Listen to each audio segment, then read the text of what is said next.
warahmatullahi wabarakatuh. Perkenalkan, nama saya Rahmadina dari kelas D dengan NIM H012431. Video ini saya buat sebagai bentuk pemenuhan ujian akhir semester pada mata kuliah pengantar pendidikan. Dan pada kesempatan kali ini saya akan menyampaikan rangkuman materi yang telah saya pelajari selama menempuh mata kuliah ini. Pertama-tama, saya akan mulai dari fungsi dan lingkungan pendidikan. Pendidikan punya peranan yang besar dalam membentuk manusia dan juga masyarakat. Fungsinya tidak hanya sebatas proses belajar, tetapi juga mencakup fungsi sosial, budaya, ekonomi, politik, hingga moral religius. Semua fungsi itu berjalan di dalam 3 lingkungan utama, yaitu keluarga, sekolah, dan masyarakat.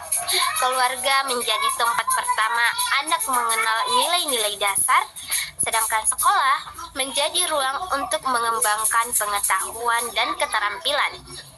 Dan sedangkan masyarakat memberikan pengalaman sosial yang lebih luas.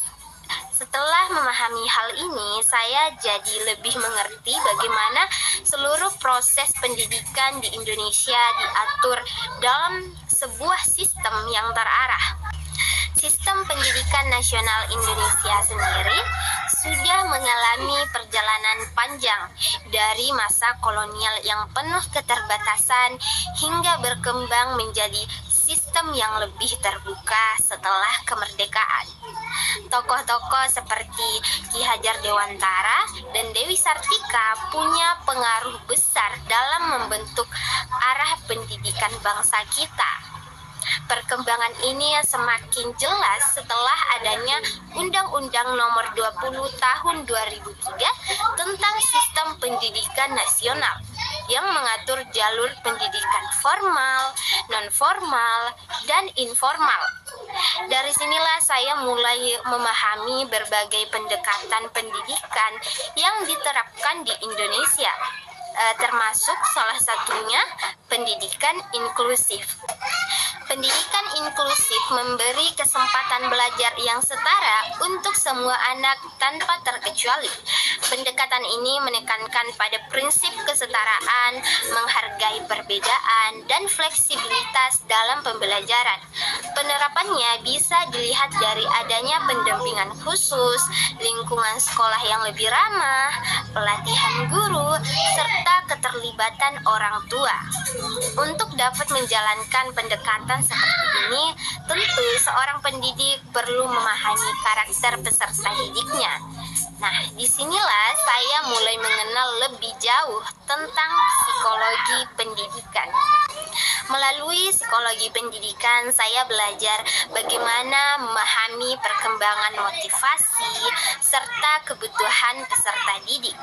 Pemahaman ini membantu guru dalam memilih metode mengajar, mengatasi masalah belajar, dan menciptakan suasana kelas yang nyaman. Selain aspek psikologis, saya juga melihat bagaimana pendidikan itu sangat dipengaruhi oleh kehidupan sosial, sehingga saya juga mempelajari mengenai sosiologi pendidikan. Di bagian sosiologi pendidikan, saya memahami bagaimana pendidikan dan masyarakat saling mempengaruhi.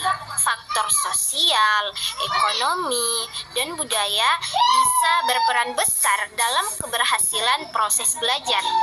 Pendekatan ini membuka cara pandang baru bahwa sekolah bukan hanya tempat belajar teori, tetapi juga tempat membangun sikap sosial, kerjasama, dan nilai-nilai kemasyarakatan. Dari situ, saya mulai melihat lebih jelas berbagai tantangan yang dihadapi pendidikan di Indonesia.